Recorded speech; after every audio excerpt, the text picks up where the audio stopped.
Fréquence Évasion, Midi-Pyrénées, Languedoc-Roussillon, Provence-Alpes-Côte d'Azur. Sud Info Loisirs sur Fréquence Évasion, l'actualité culturelle du Grand Sud. Loisirs, culture, environnement, économie. Sur Fréquence Évasion, l'info dans le Sud est sans limite. Fréquence Évasion, la culture du Grand Sud. Fréquence Évasion, Midi-Pyrénées. Sur Fréquence Évasion, en compagnie de Nathalie, nous allons découvrir la ville de Castres. Nathalie, bonjour, merci d'être avec nous. Vous êtes directrice de l'Office de tourisme de Castres. Est-ce que vous pouvez nous situer Castres? Où se trouve Castres? Comment fait-on pour y venir? Alors Castres se situe en région Midi-Pyrénées, dans le département du Tarn.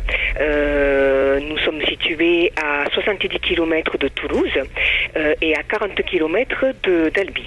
Nous sommes donc dans un rayon de proximité d'un site culturel avec de nombreuses activités à découvrir.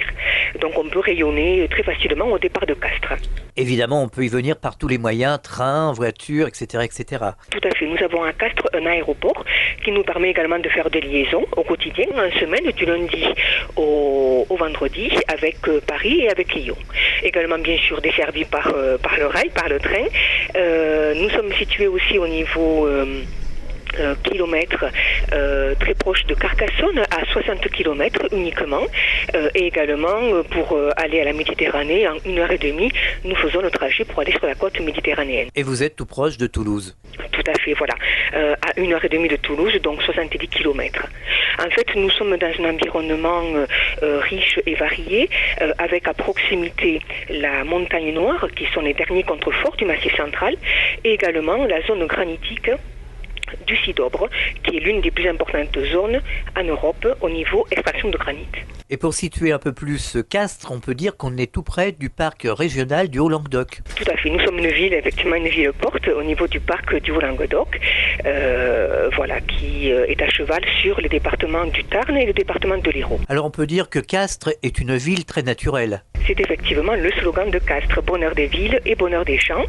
C'est une ville à la campagne, avec de nombreuses activités culturelles, sportives, mais dans un environnement riche et varié, de sorte qu'en quelques minutes, on est vraiment plongé dans la nature, avec la zone granitique, avec une zone de cosse, et puis bien sûr tous les atouts d'une ville. Alors à Castres, il y a une très jolie abbaye, l'abbaye de Saint-Vincent. C'est effectivement au IXe siècle que la ville de Castres naît officiellement avec la création d'une abbaye bénédictine, Saint-Vincent, et les reliques de Saint-Vincent de Saragosse, qui ont été rapportées d'Espagne avec suite à de nombreuses péripéties.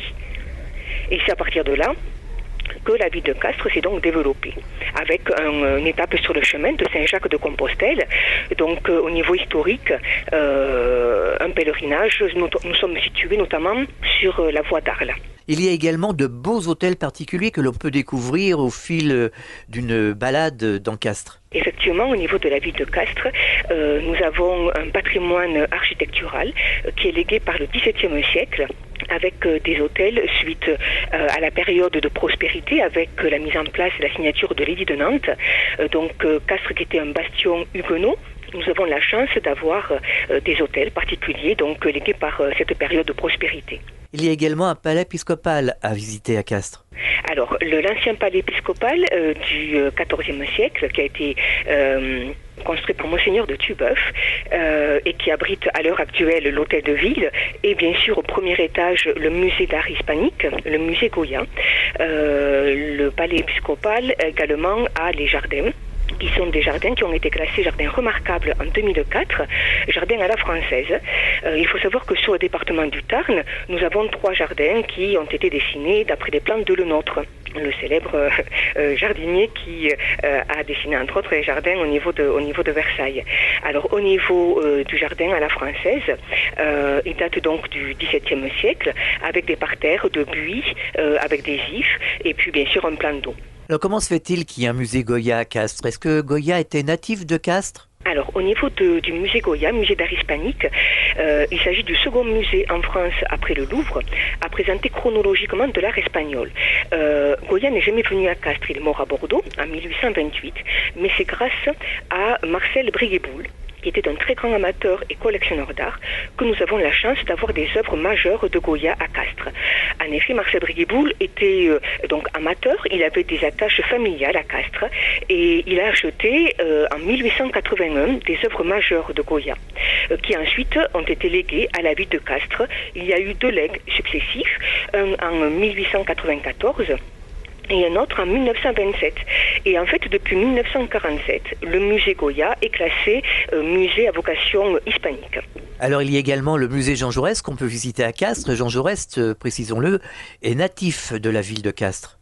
Tout à fait. Jean Jaurès, qui est né le 3 septembre 1859 à Castres, et dont le musée retrace sa vie et ses engagements. C'est avant tout un musée d'histoire où l'on peut avoir la projection d'un film qui présente un petit peu l'historique de Jean Jaurès, et puis déambuler de manière pédagogique et didactique dans le musée qui retrace donc sa vie et ses engagements jusqu'à son assassinat en 1914 à Paris au Café du Croissant. Dans le monde de la radio, il y a également un animateur très connu, Lionel Cassan, qui lui était natif de Castres. Voilà, tout à fait. La culture est très présente à Castres grâce au théâtre municipal. La ville de Castres est une ville moyenne, 47 000 habitants, mais extrêmement bien dotée effectivement au niveau infrastructure culturelle, également sportive, je le soulignais tout à l'heure, par rapport au théâtre municipal, une programmation riche au niveau de la saison culturelle, avec dès le mois de septembre et sur toute l'année de nombreuses manifestations, de nombreux concerts, de nombreux spectacles au niveau du théâtre, et puis également en période estivale, plusieurs festivals qui se succèdent, dont de nombreux sont gratuits. On pourrait parler en quelques mots de la gastronomie de la région. On va retrouver par rapport à notre situation géographique dans le sud-ouest, on retrouve effectivement tous les produits au niveau du sud-ouest avec le cassoulet, avec le foie gras, le canard. Nous avons également quelques spécialités sur notre secteur, notamment au niveau de Castres, on va retrouver la nougatine castraise, qui est un bonbon et une douceur que l'on déguste à la fin du repas ou tout au long de la journée. Et puis bien sûr, on va retrouver sur l'ensemble du département du Tarn également la richesse gastronomique avec à Gaillac le vignoble millénaire avec des blancs, des rouges et des perlés, et puis bien sûr la charcuterie et la salaison sur les monts de la Cône. Quel est le genre de tourisme qui vient à Castres? Est-ce que c'est un touriste familial ou un tourisme d'affaires? Castres est une ville qui accueille au niveau tourisme d'affaires un nombre important, étant donné que nous avons une dynamique économique importante au niveau du bassin Midi-Pyrénées. Nous avons les laboratoires Pierre Fabre, qui est le second groupe en France au niveau pharmaceutique et cosmétologie, et donc on a un tourisme d'affaires très important, mais également Castres est une ville qui accueille au niveau tourisme. Nous sommes sur la ligne de passage aussi entre Montpellier, Toulouse, et également dans l'axe en descendant entre Albi et Carcassonne. Donc on accueille effectivement une clientèle selon chaque saison qui est diverse. En période estivale, on a le plaisir d'accueillir plutôt une clientèle familiale. Et puis ensuite, à partir de septembre, octobre, on va avoir une clientèle de couple ou de seniors. Et puis bien sûr, tout au long de l'année, donc dès lors qu'il y a des vacances scolaires, nous avons le plaisir d'accueillir également un potentiel intéressant au niveau de familles et d'amis qui viennent dans le Tarn pour justement être hébergés chez de la famille et des amis. Je vous laisse le mot de la fin. Que diriez-vous à nos auditeurs pour les inciter à venir visiter Castres? Évidemment, Castres est une ville qui se laisse découvrir et qui se laisse apprivoiser, entre guillemets. C'est vrai qu'il est bon de se laisser perdre au détour des ruelles et de se laisser porter à la découverte du bâti architectural du XVIIe siècle, mais également de la richesse des musées, Goya, Jaurès, l'Archéopole également, ou l'art contemporain. Et puis bien sûr, avec cette qualité de vie qui est propre au sud-ouest, et puis surtout la mosaïque au niveau de la richesse de l'environnement.